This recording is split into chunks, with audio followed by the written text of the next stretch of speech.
I can hear you.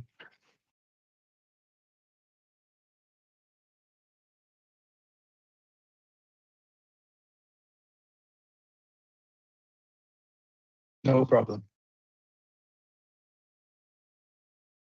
Not too bad. All good. Cannot complain. It is. And how's life with you?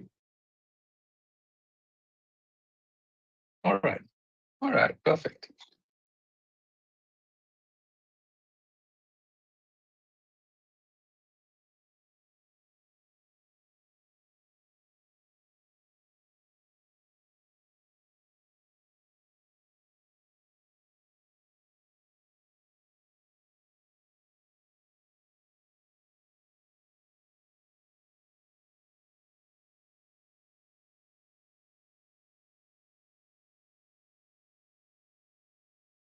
Right, let's do this. Bear with me just a second.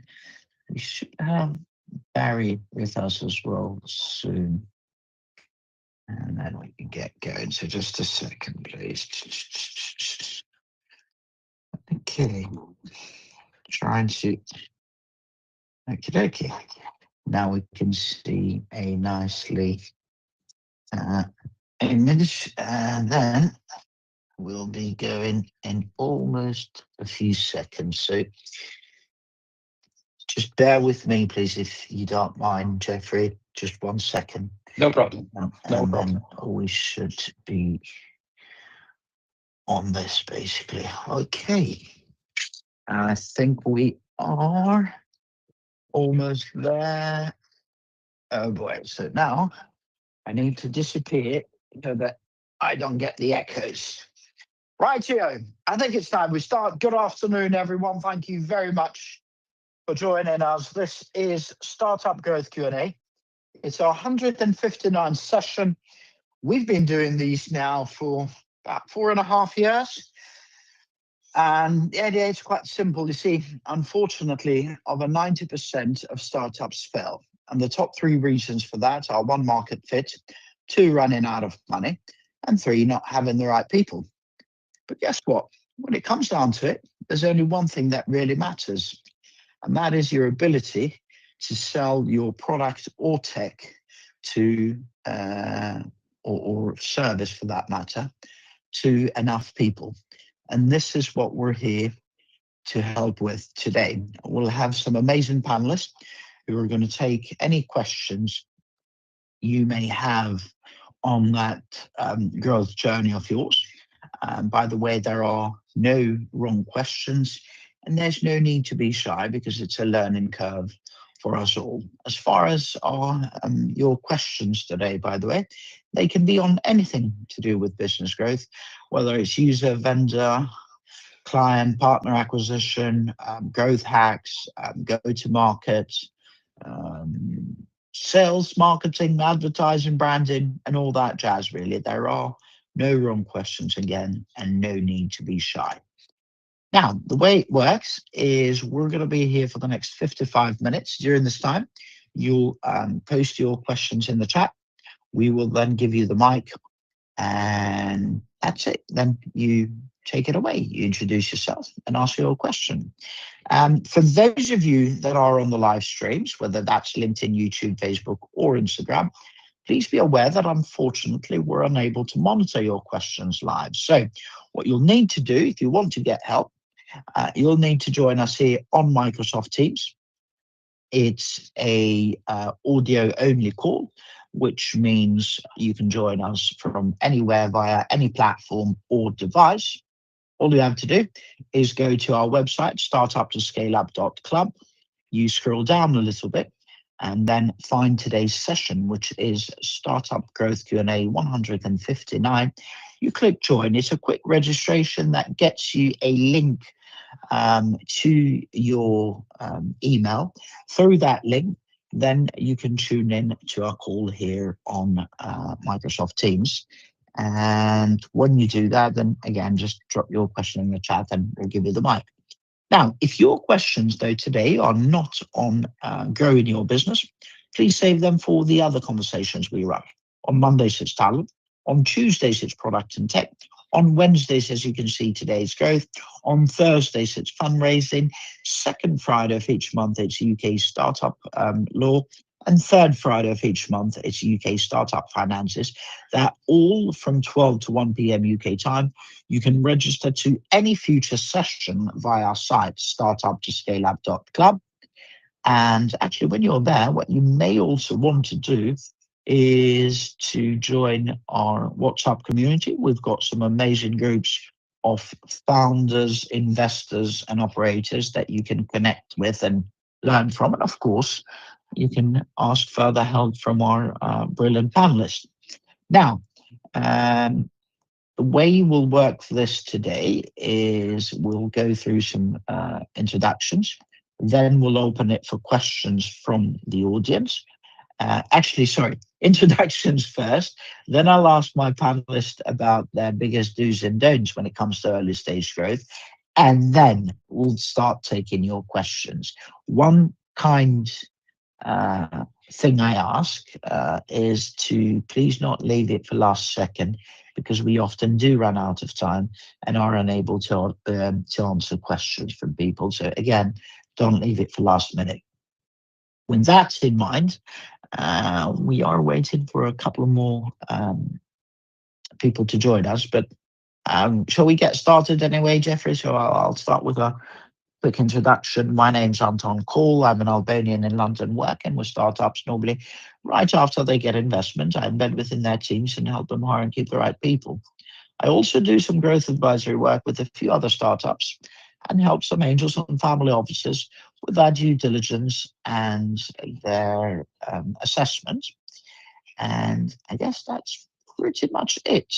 Any thoughts? Maybe I'll pass this on to Jeffrey now. Thanks, Anton.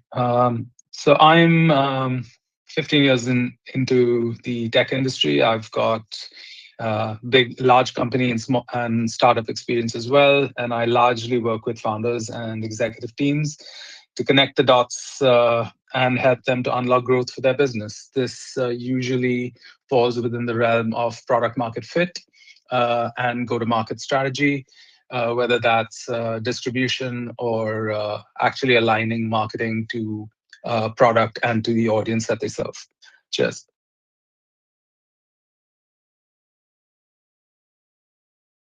Well, thank you very much for that, Jeffrey. Jeffrey, when it comes to things that you've seen go well and some perhaps horrible ones too, in terms of mistakes that,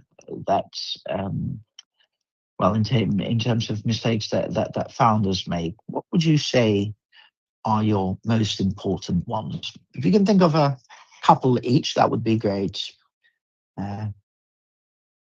Sure. Especially on maybe what you've seen lately. Sure. Well, I think there's one that comes to mind that's sort of near and dear to my heart, and that's highly actually overlooked. This is not to deter any founders who want to start a business in an area that is unrelated to their experience, but I can't stress the importance of founder market fit. I've seen so many founders just try following their passion and struggle for years.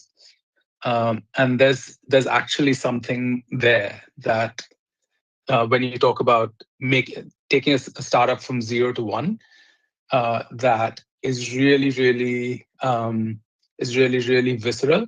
And I would think that if we're starting at the genesis of the idea, the idea must be something that you can implement yourself and can actually have a depth of knowledge or a deep passion to acquire knowledge for in a very, very short amount of time.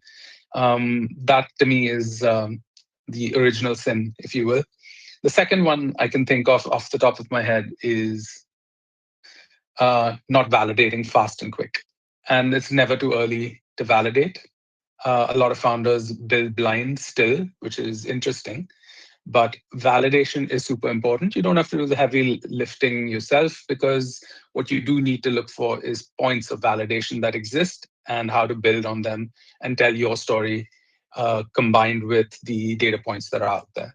Those to me are the top two that occurred to me just now. That is brilliant. Thank you very much for that, Jeffrey. Now, Jeffrey, I don't want to put you on the spot to answer all questions yet. So hopefully our fellow panelists will join us soon. And in the meantime, how about we talk a bit about the kind of stuff that you do where you are at the moment. By the way, to everyone listening, we've had over 280,000 people that have joined us in the last 4.5 years, and none of that would have happened without people like Jeffrey. So if you'd like to actually also drop your LinkedIn in the chat, Jeffrey, please feel free to do so in case people want to reach out. But maybe we can also use this time to talk about some of the stuff you're doing at Truly, and maybe kind of connect that with what people are doing in terms of using AI to grow their business. Anything you want to talk and touch on that once we're waiting for some more panelists to join us. And by the way, for those of you on the live streams, if you do want to ask us questions, simply go to our website, startup2scaleup.club, find today's session, which is Startup Growth Q&A 159. So simply scroll down a little bit. You'll then be able to see today's session again, Startup Growth Q&A 159, and that is via startup2scaleup.club. Again, the website is startup2scaleup.club. Once you've found today's session, which is Startup Growth Q&A 159, you click join. It's a quick registration that gets you a link to our website, and through that, which comes to your email, by the way. Through that, you then can join us here. It's audio only on the Microsoft Teams call, which means you can tune in from anywhere via any platform or device. And then when you're here, just like Jasmine did now, you can drop your question in the chat. We'll give you the mic, and then you can go ahead and ask your question. But let's go on to Jeffrey to tell us a little bit about their work now, and then we'll get onto your questions, Jasmine. So thanks, Anton. So just just to preface this, every startup growth journey is different. It really depends on stage. It really depends on the founding team's priorities and and to some extent the investors' priorities that drive some of the priorities in growth. Uh, in an ideal world, you have to be user led, always user led. So the finding and building value for a user, but in truth, it's a overlap between a bunch of competing priorities that you have to find the balance for. Having said that, for the last 3 years, I've been working with a company called Truly as a founding PM and head of GTM. Truly leverages AI to reimagine how people actually share and relive moments together. So whereas you would go out with a group of people, take a bunch of photos, and then leave without the photos that the other people took, Truly sort of combines these into a meaningful photo album and also generates a video memory for you, not unlike Apple memories. However, there's a bit of difference. It's essentially trying to connect your memories onto a social timeline that's fully private and that no one except the people that participated can get access to. Um, when I started at Truly had no growth wedge. It had no growth wedge. It had no customers, and more importantly than anything, it had no insights. The founding team were not consumer focused. When I say that, they were consumer focused, but they didn't have deep enough consumer experiences building consumer startups. And the one thing you want to have in the team is someone who has got that experience and can actually build for the audience or find the audience and then build for it. The most important thing that I think we did at Truly, or are doing at Truly rather, is to find the feelings that connect the memories to connect social memories to each other. A lot of that gets missed, and our job at Truly, or my job rather at Truly, was to find the one thing that people would care about, so that they would start to try the app, download it, and give us feedback. And over the past 3 years, I'm going to say we've onboarded thousands of people onto the app and done maybe about 500 odd in person interviews in order to actually find the thing that's going to actually get us to grow. It sounds like a lot of work, but without it, I'm not sure you How did can you do the make. interviews? That's a good question, Anton. So we did a few things actually. One of the things, one of the which were very effective, was we used user testing platforms, and we thought that was a great way to get people to blind test the app, see where they clicked, and identify areas where they had concerns or would want to drop off or ask a question. And that actually helped us build based on insight rather than actually just building blind. The other thing that we did was we knew where our target audience was once we'd identified it. And so we actually went on a college campus demo spree, actually, in London and a few other cities, where we thought that the target market was likely to be. We were right, of course, and we found a lot of valuable insights, and that informed our roadmap, as well as helped us to distribute further and even start a referral program that was very, very successful. That sort of helped us accelerate our acquisition, which was non-ad driven. And then finally, we did actually turn on ads, because when we felt that we had built something that people could like, we did turn on ads to a very specific set of users, very, very local, and we were able to acquire users anonymously without any sort of prefacing of what the app Interesting. was, and that Can I actually put helped you in us. this? Sure, go for it. No, sorry. I didn't mean to interrupt. No, just to complete the point, it was what we did was we leveraged low cost advertising uh, to ensure that the insights that we sort of were working with and built on was something that could actually scale if we acquired anonymous audiences. No, thank you very much. That is brilliant. Can I quickly ask you, Jeffrey, and I don't mean to put you on the spot, so if you don't feel like sharing this, but one, in terms of those ads, what platforms did you go to, and what kind of spending, roughly, are we talking about that you kind of put aside for those campaigns? So those are good questions. So here's the thing: your advertising strategy should be led by where your audience is likely to be. And I'll give you an example of that. So if you're starting a cool new D2C clothing brand, obviously Instagram is the way. You can't build a good D2C brand without leveraging Instagram, because that's where all these people are, all your audience is. With Truly, we were focused on authenticity. We were focused on the less showy aspect of photo exchange. So it was not about highlights. It was more about candid captures in the moment amongst friends who knew each other, and who wanted to leave their social experience with the photos that everyone took.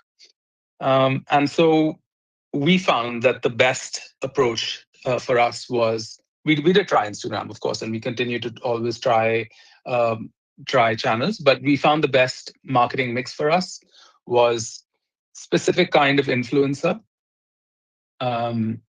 specific targeting on Google Ads, as well as Facebook. Those were the And what kind of costings are we talking about that you put aside, or budget for each? So just trying to, so that people get an understanding, because often we talk with founders, and it's extremely hard for founders, especially when they're on a shoestring budget or they're borrowing every penny they have. It's extremely hard to fully understand the sort of the exact costs, because often you can only be vague, if that makes sense, right? So it's useful if you don't mind sharing some of those budgets and costs. Sure. It's not a problem at all. Great. Not a problem at all. I think in my previous startup before Truly, one of the things that I had to do was quickly learn all the ad platforms and how to scale campaigns for charities and nonprofits. And one of the insights that I got from there, which was there's no perfect budget for your for advertising. You think that, some people would come in and say, you know what, without a budget of 3K a month, you're dead in the water. And I found that to be very untrue, to be honest. I've seen campaigns, successful campaigns, depending on who your audience is, work on as low as 500. And I've seen some campaigns need upwards of 10K. So it really does come down to audience, offer, user journey, and that sort of drives the optimization, if you will, of your costs of go-to-market. With Truly, we started really, really high, actually. Our cost per install was highly prohibitive. It was about, if I recall correctly, when we started, it was approximately £8, which is really prohibitive for any small startup. Even £10 is really somewhere between 8 and 15, actually. And that's because we started advertising at holiday time, because we wanted the holiday makers to try the app and share their moments, their holiday moments. But over time, what I was able to do was find the right leverage to bring the cost down to a very, very manageable £1, which I think is extremely competitive. And we did that with a combination of channels, user journeys, and of course messaging, which we refined significantly from the start of the ad campaign to where we are currently. So now we're actually able to acquire users at scale at maybe even £1 or sometimes even less. That's brilliant. And just two quick questions before we also go to Nadine to introduce herself, and then we can start taking questions from Jasmine and the others. A quick one. So just to clarify in terms of the company, is it only a collection of pictures and memories and stuff in sort of in-person events, or does that also collect stuff from people's social media and what have you? And it doesn't. I'm sorry, I didn't hear it. No. What I was No. saying was this is literally to do with stuff that's on your photo gallery. That's in essentially the photos that you've taken from the start of your journey owning a smartphone. When you give access to the app, essentially what it does is organizes it into memory albums. Wow. Yeah, it just automatically organizes it to memory albums, and then you're off the races. You can invite people to actually collaborate with you and stuff like that. That is brilliant. That is amazing. And last but not least, Jeffrey, I sometimes have a bit of a dilemma. What I've noticed is you can have quite a bit of leverage in terms of getting your advertising costs down if you're spending a lot of money. Now, when you're a startup, you can't do that. So in terms of what you've seen, is it worth for startups to go to like a little, let's call it PR agency or an advertiser who works with various startups and so on in order to get better deals for their advertising costs, or the whole shebang and complication is not really worth the cost that you may end up saving? What's your view in that in general? That's a good question. I think the answer is of course, it really depends on the situation. However, in my view, when you're talking about, it depends. So, like for example, if the only reason you go to if you're a founder, if you're at a early stage, you have to be super founder led. What that means is the founder is the one who's actually selling the company and selling the product or service. And in that case, it does a little bit of PR or a little bit of PR push does actually help. However, if you're further along and it comes down to finding your audience quick, testing and learning, and actually going to market with the right insights, messaging, so on and so forth, user journey, etc. I think picking one channel that could work, and you can do a bit of research to identify which would work best for you, would be extremely valuable. And you can do a pretty high fidelity test for under £500, which I think is valuable. It's very valuable. That makes sense. All right. That makes sense. Thank you very much for that. Right, Nadine, thank you very much for joining us. Please introduce yourself, and then we will, and actually introduce yourself, and after the intro, maybe a do and a don't when it comes to early stage would be great, if you don't mind, please. Thank you, Anton. Thank you for your patience. Hello, everyone. I am Nadine Campbell. I am a founder, advisor, and strategic consultant. Summarized background, I would say I've spent a couple of decades in corporate marketing, working with some of the biggest companies in the world, with endless budgets and ideas, and helping them deliver end-to-end solutions for their marketing and business strategy around acquisition and retention. And in the last 5 years, I've moved to working with startups, so some of the smallest companies in the world. I've been a serial entrepreneur. I've founded 3 businesses. I also work with accelerators like the Founders Institute London in the US and Caribbean as well. And I run a company called Ace Entrepreneurs, which helps underrepresented founders launch, scale, and get investment ready for funding. So that's me in a quick whistle-stop tour. I'll drop my LinkedIn in the chat. So my do's and don'ts would be, my first do is ensure that you've done the research to confirm that the business that you're doing is viable.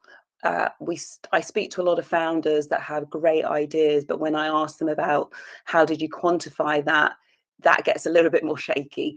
So in order to know that your business is truly viable outside of your friends, your family, and your own perceptions, is to do some robust research. So that is an absolute do. The don't, I would say, is don't forget to track what you're doing. And that's on your day-to-day business. I believe it's very easy just to do lots and lots of tasks because you have lots and lots of tasks. The to-do list will never end. But what we do need to do is ensure the tasks that we are deciding to do are important for the business and not just a nice to have or a nice to do. We've got to make sure everything we do is towards either growth or revenue. So that would be my do's and don'ts. Thank you, Anton. Lovely to be here. Oh, thank you very much for that, Nadine. That's amazing. By the way, I never asked you, unfortunately, and I'm sorry. How did Ace Fest go this year around? Thanks for asking. Ace Fest was great. We had our 4th flagship event, which we focus on the fundamentals for startups around different growth topics. This one, we had great panels. We had a exited founder, Joanna Jensen. She sold her business for 40 million. So that was really exciting. We also had some founders that had been on Dragon's Den. We had our pitch room, which was wonderful. And we also had great funding panels. And as you know, Anton, we had Caribbean food. So that was always great. So we had a great event. It's our 4th one in the series. So we'll be taking a small break, but I'll be keeping you guys updated in what's next. Thanks for asking. That's amazing. And if others want to secure their spots early, it'd be a good idea to follow you on LinkedIn. Right here. A quick reset of the conversation, and then we'll go on to Jasmine for her question. We're here for Startup Growth Q&A 159, hoping to help founders like yourselves with whatever questions you may have in terms of that growth journey of yours. Hopefully, we'll be able to help you go from 0 to 1 or even 0 to hero. We're taking any questions you may have on growing your business. And there are no wrong questions, by the way, and there's no need to be shy because it's a learning curve for us all. I'm a strong believer in the fact that sales kills everything. And therefore, your question today could be on anything to do with growth. Again, on user acquisition, vendor acquisition, partner acquisition, client acquisition, sales, marketing, branding, advertising, growth hacks, go to market, and all that jazz, really. All you have to do is drop your question in the chat here in Microsoft Teams. We'll then give you the mic, introduce yourself, and fire away with whatever you want to ask our panel. For those of you that are on the live streams, whether you're on LinkedIn, YouTube, Facebook, or Instagram, unfortunately, we're unable to monitor your questions there live. So if you do want to ask our panelists anything, you'll have to join us here on Microsoft Teams. Either click the links on those live streams or simply go to our website, startuptoscaleup.club. You scroll down a little bit, you'll see Startup Growth Q&A 159. So again, startuptoscaleup.club. Scroll down to Startup Growth Q&A 159. You click join. It's a quick registration.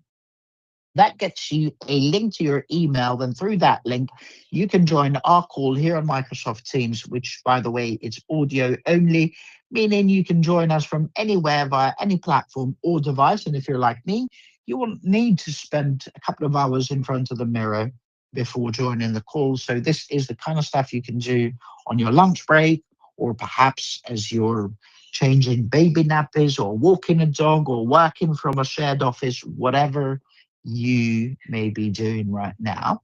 By the way, if your questions today are not on growth, please save them for the other conversations we run. Mondays is talent, Tuesdays product and tech, Wednesdays growth, Thursdays fundraising, second Friday of each month is UK Startup Law, and third Friday of each month is UK Startup Finances. They're all from 12 to 1 p.m. UK time, and they're all available on our website, startuptoscaleup.club.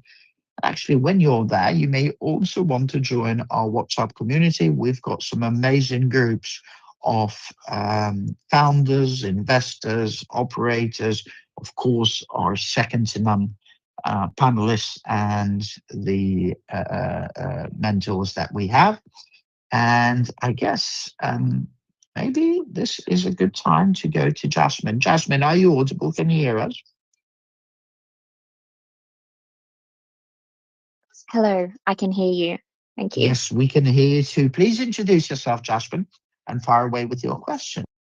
Yeah, thank you, Anton. Hi, Jeffrey and Nadine. My name is Jasmine. I'm a designer turned into the founder of Monophoto. I'm currently working on my go-to-market strategy and also working on the market research side of things to validate my idea. I really resonated with what you mentioned and when you shared earlier about Julie, Jeffrey, because I'm coming from a tech background, but I'm moving actually into sort of offering offline services. So the product I'm offering is the UK's first black and white receipt style photo box. So it's basically prints instant photos, but it's like black and white and it's portable. So I'm basically offering it to B2B to C. So I'm looking to reach to potential clients and basically hire their spaces for events, pop-ups, markets, etc. So my question really like revolves around like how I could basically start on validating my idea without having a massive marketing / research budget, because I have two types of customers. So obviously my first type is pitching to businesses, small businesses and local communities, but the ultimate customer is the end user, which is the person who's paying for the photo prints. I guess, yeah, how I could do this. The way I was thinking about doing it was very much like guerrilla research, where I could physically go to my sort of prospects areas, potential people that I'd like to work with, places basically my target audience would be hanging around and doing in-person surveys and things like that and interviews, just simply because it's quite expensive to conduct surveys online at a large scale, which is kind of what I would want to do. That's like the first point. And sort of like the second is sort of, yeah, I guess how much you would recommend putting aside for the initial research, and then like perhaps maybe month 3, month 6 down the line, like I could sort of like, yeah, expand on that rather than like doing all of it at once, if that makes sense. Yeah, because I'm doing everything by myself. So I really would like some sort of advice in terms of like how you would recommend me approaching this. So yeah, that's my question. Thank you very much, Jasmine. That is brilliant and very well done on your venture.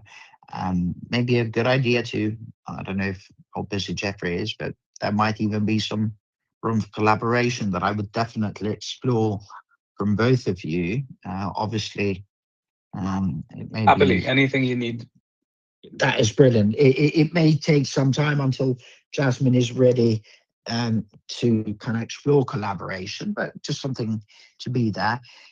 How about this? We'll start with Nadine on this, and then we'll go on to Jeffrey. So, what would you do if you were Jasmine right now? How would you go about doing the research and who to talk to?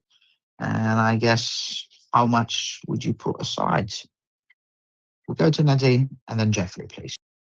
Okay, thank you. And thank you for the question. Nice to meet you online here. Can I ask a quick validating question about what the business is exactly? So you said it's black and white photos. It's an instant photo box that's portable. Is this the similar one, like when you have a photo box when you go to like the Christmas party or something similar to that? Am I right? I'm not so sure what you mean by Christmas party, but it's essentially a photo booth that's portable. So there's a screen, so there's a touch screen, and then you start screen, and then you go through the steps. It takes a picture, digitally, and then it prints out the image on receipt paper, black and white. Okay. Yeah. All right. Okay. What I meant, but it doesn't have to be Christmas party. It could be any party. A lot of these corporate events, they have photo booths. So you're able to go in and take a photo. They also have it at events too. So thank you for clarifying. So I think with basically what what happens with a lot of founders is they put some suggestions on what they should do, and actually a lot of the time that is what you should do. So you've talked about having a low to no budget. So that means you're still able to do the research that you would do if you were using a company. It's just going to be a bit slower.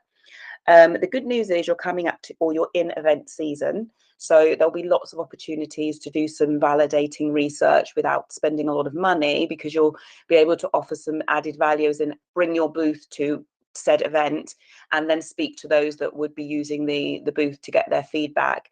I don't think anyone will refuse a 1-minute feedback survey if it's quite succinct.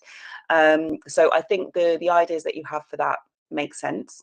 Partner spaces, yeah, I would speak to a lot of corporate companies and see when their events are coming up. I would have a look at what other conferences are left on the agenda. I know the Business Week is the business event is coming up, which Anton and I are going to, so that would be a good idea. And then also there's hundreds of smaller events, which I think would be really an interesting market for you to look at. What I would say about the USP is there a clear USP? You mentioned that you were the first black and white photo booth, but I'm aware that current photo booths can deliver in black and white. So I would have a think about that messaging a little bit. When it comes to budgets, now I have a research data and insight company called the Diverse Panel.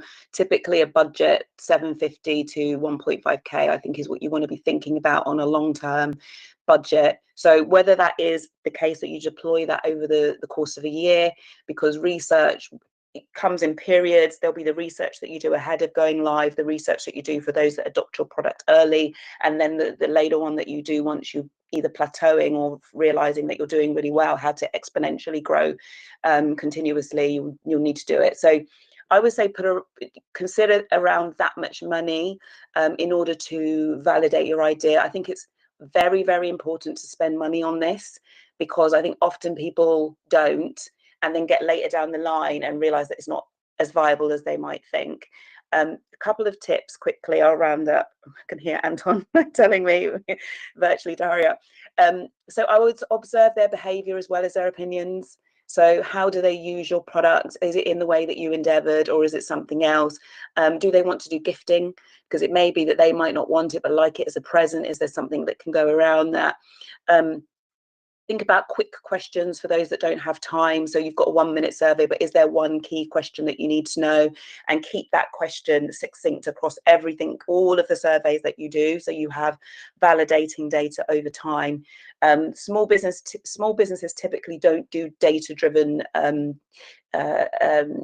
sort of decision making, and it's really important to keep that as you go through, and then repurpose everything so you can use that data actually to market your product in the future. So do you need budget? No, you don't. You can do it without budget, but it will be very slow. Allocating budget is definitely a good decision. I'll leave it there. Hope that's helpful. Thank you. I'm just gonna follow up with something, just because I wanted to ask her specifically, but you mentioned 3 stages, so pre-launch, early adopters, and scaling research, right? So I'm at the stage for pre-launch, and what I really want to do is essentially, as much as I possibly can, validate that this idea would be good to bring to the market in the first place, rather than, because I don't right now have the machine, I have a supplier, so I would basically be paying the supplier for it. But before I splurge on that particular transaction, I want to make sure that this is a good idea to bring to market, if that makes sense. So that was kind of where my question was rooted in. And then second to that is that I know there's a lot of black and white photo booths, but what mine is specifically targeting on is kind of the portability, number one. And the second part is it's a receipt style photo booth. So it prints out on receipt paper, which is like kind of the charm of it. It's like kind of quick, fun, and yeah, it's more targeted towards Gen Z millennials who love novel things, and also love photo booths, like in London, without like having to spend £7, £10 on a photo strip.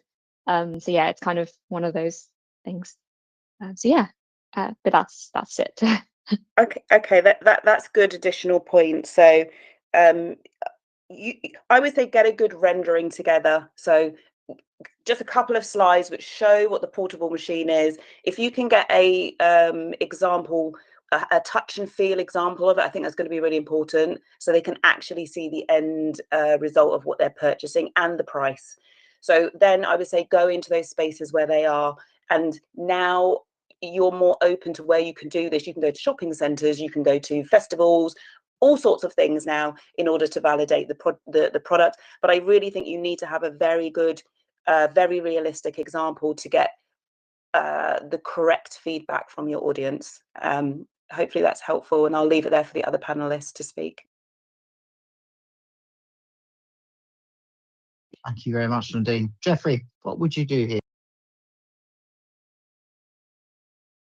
So sounds like an interesting product. Could I just ask very quickly, do you currently, with all the information that you have, think that this is more corporate or more for, like, parties that people would probably attend out of the office environment? Yeah, that's a really interesting question. So when I first went about this, what I was kind of having in mind, although yes, events and those kinds of parties, personal, private events and corporate, whilst those are very like profitable businesses, the way I wanted to target it was community driven. So the idea is that I would partner with the small businesses and communities to build their offline events and communities. So essentially, like if you think of a run club in London, there's plenty of those, so it's pretty easy to think. Yeah. But like with run clubs, they do ticketed events, so which means that they tend to partner with restaurants or cafes, so that after the run they go to that cafe that's a partner and they get, I don't know, a free drink or a 15% off or whatever. And then I would basically partner with the run club and the cafe or restaurant, and I would be part of that. So I would be like, hey, like you can also take a picture at the end of your run to commemorate your run. So that would be one thing. And then other workshops and things like that. So female-led communities or like candle making workshops, just like events like that. And also pop-ups in terms of markets. So there's a lot of markets nowadays that are popping up that like are selling, all sorts of things, like mainly like smaller sort of businesses that I'm kind of targeting, but with the idea or the intention to expand further down the line, because this is kind of my first product. The way I'm seeing it is kind of, I'm trying to start small and then go big, but without this initial data, without this initial market research, I cannot put the investment into that. I can't take the risk on that. So the idea is I wanted to, through this venture, understand what the market is looking like right now. Does that make sense? It does make sense. It Yeah. does make sense. Could I ask, just out of curiosity, given that we're going slightly deeper into this one question, what does it cost you to actually have one of these machines installed, one of these photo booths installed? What's the approximate cost just for the one? Yeah, just for the one. I think they quoted it USD, so I can't be exactly sure, but it's around 1 to 2K pounds. So Yeah. Essentially upfront, I just wanted to understand like what you were working with. So it costs you a fair amount to actually install this, right? Which means someone has to pay for it. Yeah, so I'm currently bootstrapping, so I would be the one paying the costs. Yeah. No, I know. I guess the question is, who do you envision that actually pays for it? Is it the person taking? Is the business, or is it the person that's receiving the photos or getting the photos taken? Yeah, it's a really good question, and that's something that I would like to clarify with the research part. The way I was thinking about it was twofold. The first would be that I would, so let's just use a cafe as an example, just for the sake of simplicity, is that let's say I go to a cafe and I say, hey, I've got this business. Would you be open to renting me your space? So because it doesn't take, the box itself is like the size of a microwave, so it doesn't take a lot of space. So essentially, I would be renting a space for, let's say, £100 for the week, yeah? So I would be renting that, and then I would basically be getting all the profits from the customers who pay for it. So let's say that the one session, which is, maybe they can print 2 copies, but one session is £3.50. Then a roll of receipt paper is like 300 prints.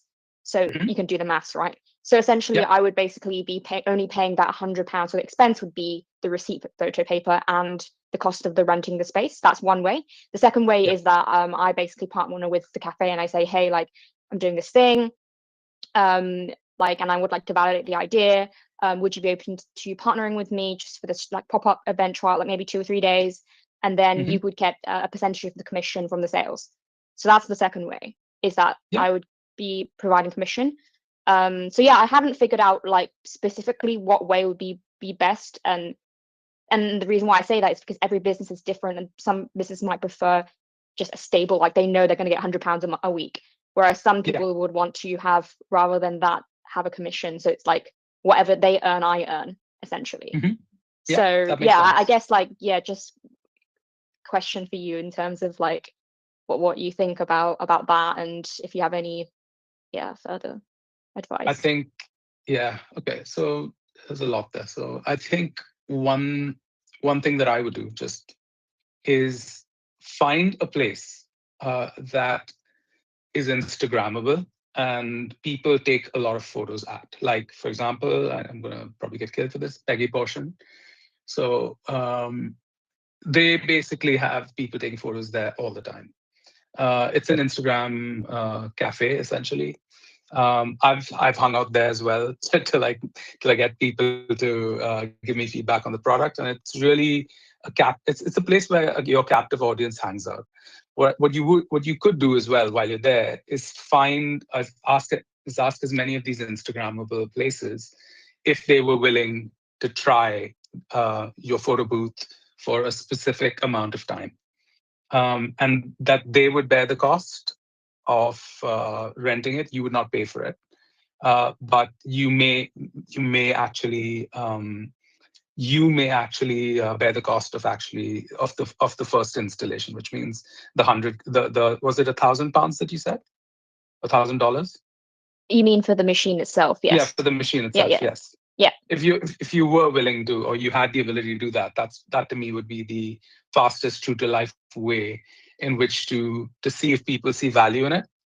But if you can't, then what you really need to do is be willing to sell in to the businesses themselves and hope that at least one of them says yes to bearing the cost of it as a way in which to offer value to their customers who come there. Essentially, if you come to the cafe, you get this opportunity to take this photo for free as a memento to take away with you.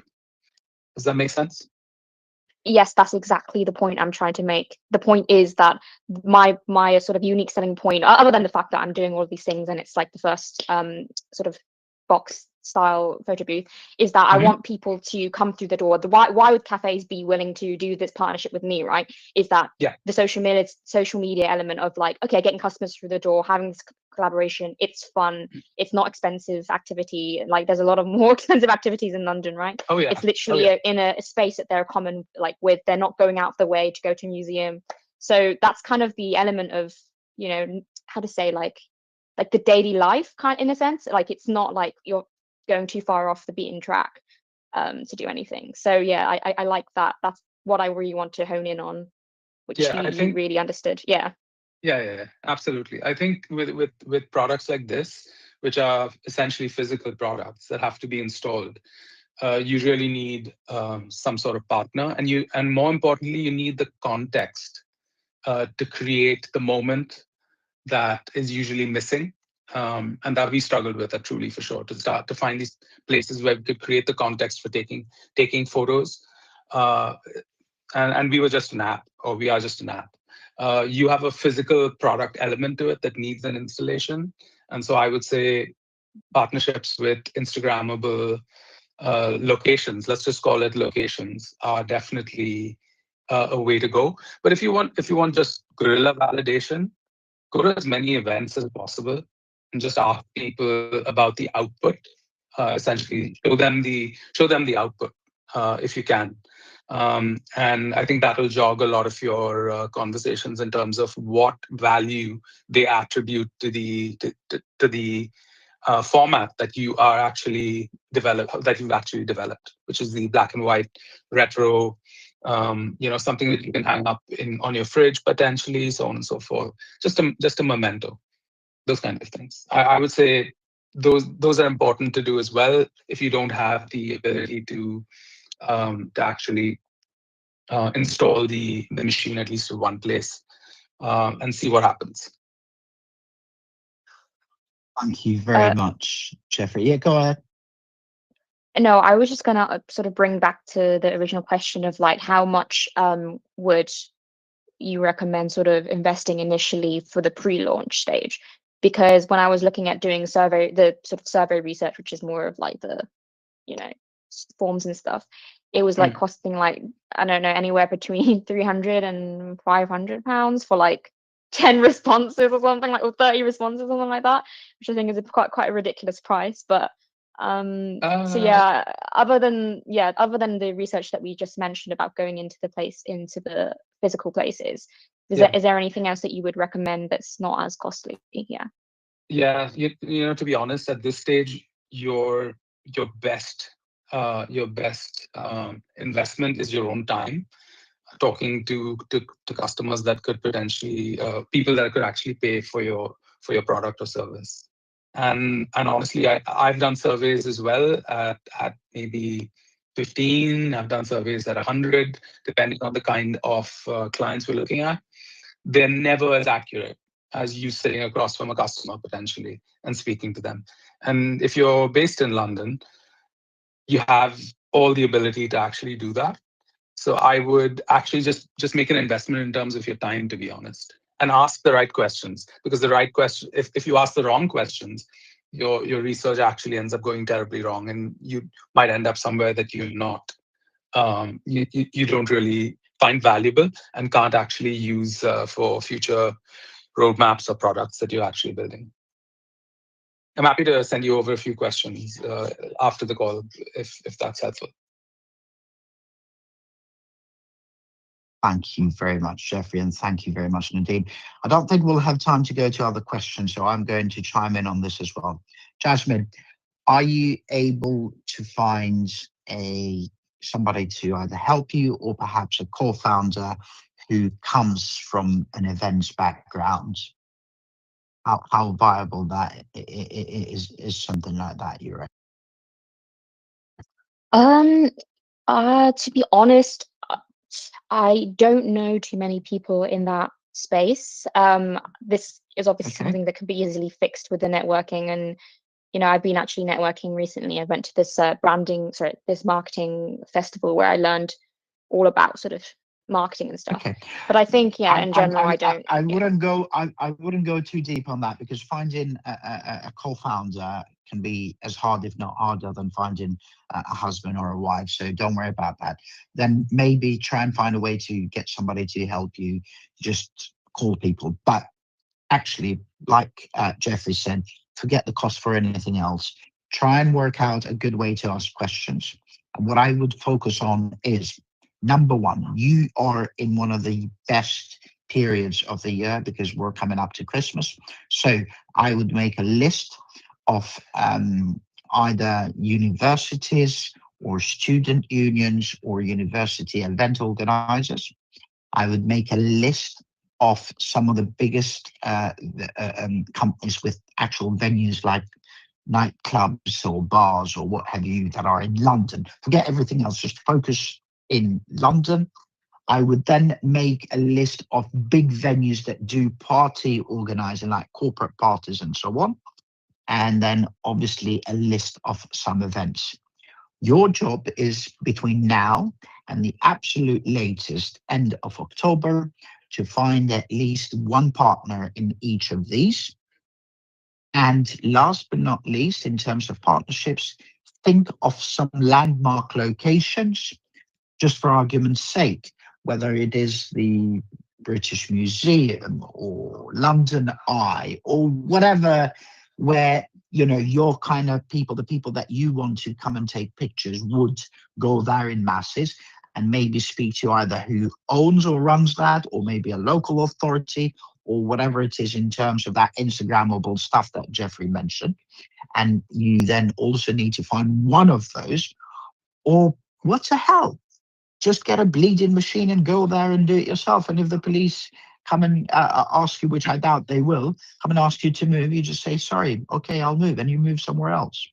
But what you do need to do is you do need to have at least 2, if not more, of those machines ready and able to deploy anywhere you want.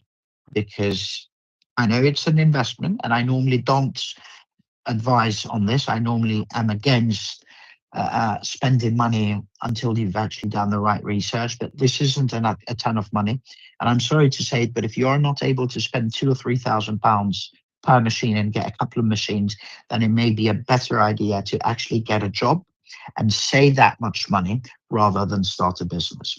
But I really think you want to be in a position where you have at least one of these partners that I mentioned ready to go and happy to work with you by the end of this month. And then you look into launching this and going to these places in late November till early January.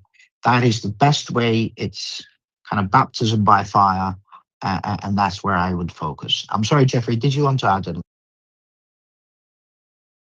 No, I think, sorry, I think I think you covered most of them. Sorry, I saw you on mute. That's why I was thinking, sorry. No. From my perspective, I'd say there are ways to validate without the machine, and there are ways to validate with the machine. Just the fidelity of the validation might vary a bit. Obviously, what you want is to simulate real world results, and the only way to really do that with a product or service is to actually have a product or service in market. But if you don't, there are ways to actually achieve it. You will have to do a bit of show and tell, which does require you to maybe invest in a little demo, maybe a little video, which is quite easy to do. Indeed. Thank you very much. Jasmine, did you want to ask anything or add something? Yeah, just a final question about like I guess the sort of validation piece of like I was just wondering, Jeffrey, at Thule, when you were initially building this, did you sort of build up a wait list? And if so, how did you implement that? Because the way I'm thinking about it as well is, yes, I'll go out and have these conversations, but then at the end of the day, they're just conversations. Like, how do I basically convert them into people that will actually pay? That's one thing. And then the second thing was just like, yeah, once I've made this wait list and they've said that, oh yeah, I'm going to go on the wait list and blah, blah, blah, how then I can basically, yeah, go about this. Yeah. Jasmine, you want them to write a contract and agree to host your machine there.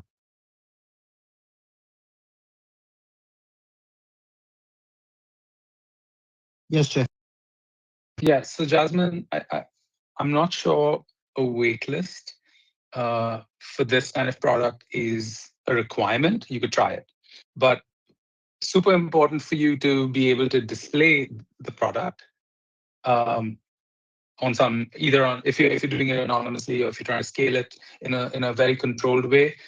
A landing page with a low cost ad might help, but you have to know who to target. If you're not, and if you're just doing guerrilla stuff, feet on the street, stuff like that, you really want to be able to create the context to sell the thing as quickly as possible. So you do want to actually go and meet these people or these places that could potentially host your machine, and treat every engagement as if you're actually selling it. It's super important for you to just assume that role as quickly as possible, and just create every interaction as a way in which to sell this product or the service. And very important to like actually get to notice what is being said, and also importantly what is not being said, because you are going to have a bunch of no's potentially, unless you really target well. So I'm going to think through your sales pitch, get into the market as quickly as possible, and just invest your time before you actually invest any money installing the machine. That would be my view. At Thule, what we did was we didn't have a physical product, right? So we had to have an app that was ready to show, at least a high fidelity prototype that was ready to show. And so that really helped us do low cost validation. Like I said, user testing platforms really helped, because we were able to target really specifically and observe at scale. But with you, that isn't the case. And so you really, really need to invest time, I would say, at this stage, just having a few conversations with people in the real world and show them what you're selling and get feedback there. Does that make sense? Yeah, it made sense. Thank you so much, Jeffrey, You're Anton, and welcome. Nadine, for answering all my Thank you very questions. much. And I'm sorry now because we are 4 minutes over the line, and I don't know if Nadine wants to add anything. Just out of curiosity, Jasmine, would one be able to rent one of these booths just to trial them? Do you know? No, so I would have to So it purchase has to them be from the built. Okay, supplier. fair enough. Yeah, that it's Fair enough. made to order. Yeah. Fair enough. Okay, or maybe. Okay, I hear. Right. Thank you very much for that. This was a bit of an unusual thing. We normally don't kind of go that deep into one company, but today we did. And I hope you found it helpful, Jasmine, and also the others tuning in. Maybe some quick parting words. We are 5 minutes over the line. So, Jeffrey, actually, tell you what, let's go to the lady of the house first. Nadine, if you've got any parting words for us, please. And then Jeffrey, before I let you guys go. I think let's stick on topic. It's about ensuring the product that you're working on is viable for market before you go too far. So I would say, research into your concept and ideation is incredibly important, and being able to have outside opinions on that is also important, because like I said previously, we have our ideas and they are great, but we need other people to validate them beyond our circle, so we know that we're going down the right path. I think that's something I said at the beginning. Obviously, I didn't know what the question was going to be. It's reiterated in the question. I've had meetings with founders this week with the same issue, so this is becoming a bit of a reoccurring thing. So my parting advice is, please validate your idea thoroughly now and save yourself time in the future. But good luck, everyone, with your business ventures and ideas. Thank you very much, Nadine. Jeffrey? Nothing new to add. I think that was perfectly said, Nadine. Here. Amazing stuff. Well, thank you very much to both of you for your brilliant advice and your time today. Huge thanks to everyone tuning in, especially Jasmine that was here on Microsoft Teams and dropped her questions in the chat. Apologies to those of you that have sent us questions and we didn't have time to do that today, but maybe this would be a great lesson so that next time you join us live on Microsoft Teams. And by the way, it's audio only, which means you can tune in from anywhere via any platform or device. 2 quick reminders. Number 1, we run 6 regular sessions. Mondays talent, Tuesdays product and tech, Wednesdays growth, as you saw today, Thursdays fundraising, second Friday of each month UK startup law, and third Friday of each month UK startup finances. You can register to any future event via our website, startuptoscaleup.club. Again, startuptoscaleup.club. Simply visit the site and scroll down and pick whichever session you want. Click join. Quick registration gets you a link to your email, and through that link you can tune in. And again, being audio only, it means you can join us via any platform or device. When you're on our site, you may also want to join our WhatsApp community. We've got some great groups of founders, investors, operators, and our panelists. At the top and bottom of our site, you'll see a WhatsApp icon you can join. And in terms of these sessions, tomorrow we've got Startup Fundraising Q&A. We'll have 4 amazing investors that you can join to ask questions. And as far as my parting words are concerned now, just remember the startup journey can be both exciting but also quite challenging. So try to have some fun in the meantime and be kind to yourself and everyone else for that matter too. Otherwise, have a great afternoon and God bless you all. Bye-bye for now.